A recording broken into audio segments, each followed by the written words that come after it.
안녕하십니까. 2025년 2월 22일 최병호 이펙트 시작하겠습니다. 제가 조금 전에 영장 쇼핑 공수처에 이 문제를 말씀을 드렸는데 이게 법원 쇼핑이라고 하는 것도 통할 수 있습니다. 왜냐하면 이 법원에서 서울중앙지방법원에서 통신영장이 기각되니까 야 여기다가 체포영장, 구속영장 이런 거 청구했다가는 뭐 굉장히 어렵겠는데? 그래서 사실은 뭐 수사를 완벽하게 해서 뭐 그런 걸 중앙지방법원에 다시 청구하지 않고 아예 법원을 바꿔버렸다. 근데 그 법원이 우리법연구회 소속 또는 국제인권법연구회 소속 영장전담판사가 있는. 그러니까 짬짬이 의혹이 이제 일 수밖에 없는 거죠. 여기서 안 된 거를 이 법원에서 해결했다 하는 거거든요. 그래서 이제 이게 논란이 되고 지금 현재까지 드러난 거는 영장 쇼핑, 법원 쇼핑까지만 이제 드러난 건데 자, 공수처가 그동안에 해온 여러 가지 압수수색 영장 이 문제도 지금 아직 해결이 안 됐습니다. 서울중앙지방법원에 압수수색 영장을 청구한 적이 있느냐 없느냐, 윤석열 대통령을 피의자로 적시했느냐 안 했느냐, 피의자로 적시한 그 바로 윤석열 대통령에 대한 압수수색 이게 맞느냐 안 맞느냐 여전히 지금 논란이 있습니다. 이 문제 해결해야 되고 공수처가 또 그동안 추가로 여러 가지의 거짓말을 해왔을 가능성, 교묘하게 핵심을 피해서 국회에 답변서를 냈을 가능성 뭐 이런 것들이 이제 지금부터 줄곧 따져봐야 되는 문제입니다. 자, 그러면 이 지금 제가 말씀드리려고 하는 내용은 지금까지의 드러난 영장 쇼핑, 법원 쇼핑 요거만 가지고서 요것이 윤석열 대통령의 구속 취소 결정에 얼마나 영향을 미칠 것인가 그거를 지금 말씀을 드리려고 합니다. 자, 윤석열 대통령 구속 취소 신문을 한 그 서울중앙지법 재판부는요. 자, 지난 20일에 취소 신문을 마쳤고요. 그리고 앞으로 열흘 내에 추가 의견서를 내면 심사숙고해서 결정하겠다 이렇게 얘기했습니다. 그럼 이제 추가 그 의견서를 아마 윤석열 대통령 측은 곧 낼 겁니다. 다음 주 초쯤에 아마 낼 겁니다. 검찰도 내겠죠? 그렇게 되면 이제 그걸 종합적으로 할 텐데 그때 윤석열 대통령 측에서 이 공수처의 부당한 수사 이 부분에 관해서도 지금 이런 얘기들을 법원 쇼핑 이런 얘기들을 의견서로 낼 겁니다. 근데 이것이 이제 그러면 구속 취소 결정에 얼마나 큰 영향을 미칠 것인가 이게 조금 애매합니다. 애매합니다. 그래서 이렇게 지금 언론 보도들을 종합하면 그리고 이제 그 법조인들을 취재를 해보면 우선 검사 출신인 김종민 변호사는 이렇게 얘기합니다. 고려가 될 수가 있다 여기에. 왜냐하면 통신영장은 쉽게 나오는 건데 이게 서울중앙지법에서 꺾였고 법원을 옮겨서 청구했다는 거 이거 수사 절차상 흠결이다 이렇게 얘기를 하고 있고요.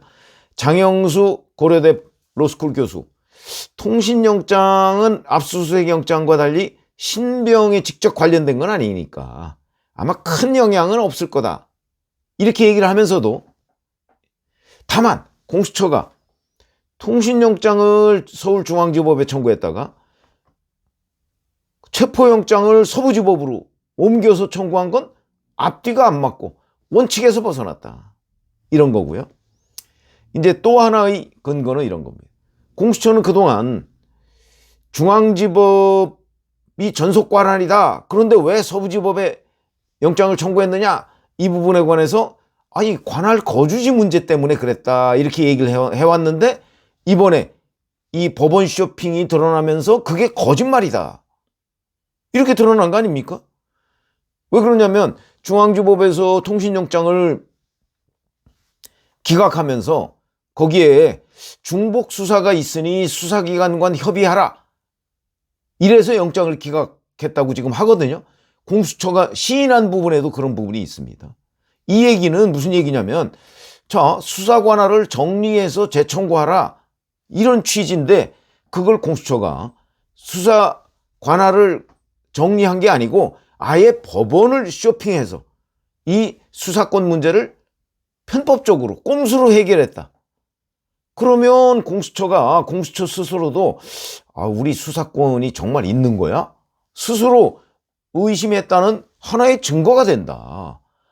그러면 정말 공수처가 수사권이 있느냐? 이 내란 혐의에 대한 이거는 끊이지 않을 것이다. 이제 이런 지적도 있습니다. 이렇게 되면 이제 구속 취소 문제를 결정할 서울중앙지법 재판부 입장으로서는 공수처의 수사가 영 찜찜한데 이러면서 영향을 미칠 수 있다는 견해가 있고, 반대의 견해도 또 있습니다.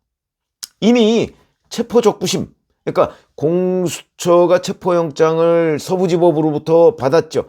그래서 이게 적당하냐 아니냐 이렇게 해서 체포한 것이, 그걸 서울중앙지법에서 했고 서부지법에서 한 게 아닙니다. 서울중앙지법에서 했고, 그때 뭐 체포 과정에 문제가 없다 이렇게 된 것이 하나 있고, 그 다음에 통신영장과 체포영장은 다르다.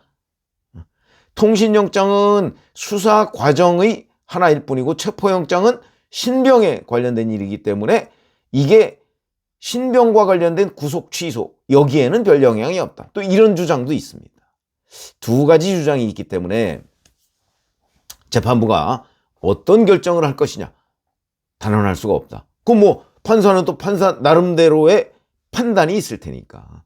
그래서 이제 이런 추가 의견서를 내면 그 부분을 들여다보고 결정을 할 것이다. 근데 여하튼 법원 쇼핑이라는 부분은 서울중앙지방법원의 입장에서 본다면 좀 뭔가 우롱당한 기분, 뭐 이런 생각이 들 것이고요. 그러나 그것만 가지고서 구속 취소를 할 사항은 아니다. 아마 이런 부분은 법조계의 일반적인 다수의 견해인 것으로 보이는데, 다만 별로 이게 촉법한 절차다 이런 느낌은 갖지 않는다. 이게 영향을 미친다는 거고, 보다 더 근본적인 거는 아마 구속기간 계산일 겁니다. 그거는 제가 몇 차례 말씀을 드렸지만, 구속기간이 이제 윤석열 대통령 측 변호인단은 25일 자정에 끝났다. 이런 거고요. 그 다음에 검찰은 아니다. 26일 오후 7시 30분에 끝나는데 우리는 6시 54분에 구속기소를 했기 때문에 문제가 없다. 그런데 이제 제가 물어본 그 판사 출신의 변호사들 몇 명은 아니 윤석열 대통령 변호인단 측의 계산법에 일리가 있다 이렇게 얘기를 하고 있기 때문에 명문 규정도 없고 오히려 이게 더 상당한 영향을 미치지 않을까. 그러나 지금 얘기한 공수처의 법원 쇼핑, 이것도 법원의 어떤 적법 절차라는 측면에서 본다면 문제가 있다. 그러니까 주로 구속 취소에 영향을 미칠 수 있는 거는 그 구속 기간의 문제지만, 요 법원 쇼핑, 영장 쇼핑의 문제도 일정 부분은 영향을 미칠 수 있다. 요렇게 정리를 하는 것이 정확하다. 그러나 그렇다고 해서 구속 취소 부분을 빼면 법원 쇼핑만 가지고서 아마 구속 취소될 것 같지는 않다. 요런 게 이제 다수 견해인 것으로 보입니다. 그러나 구속 취소 문제를 첫 번째 고려 대상이고, 두 번째에 이 법원 쇼핑, 영장 쇼핑 문제도 고려 대상이 될 수는 있다. 라는 견해가 많기 때문에 영향을 안 미친다고 하긴 어렵지만 요거만 가지고 구속 취소가 될 사항은 아니다. 아마 이렇게 정리를 할 수 있을 것 같습니다. 그러면 구속 취소 여부는 역시 구속 기간, 이 문제 가지고 그러니까 판정이 내려질 가능성이 대단히 높다. 그거는 제가 50대 50 얘기를 했었죠. 그래서 그거는 뭐 둘 중에 하나인데, 뭐 구속 취소가 되거나 기각이 되거나 둘 중에 하나인데, 그건 누구도 정확하게 예측하기는 어려운 상황이죠.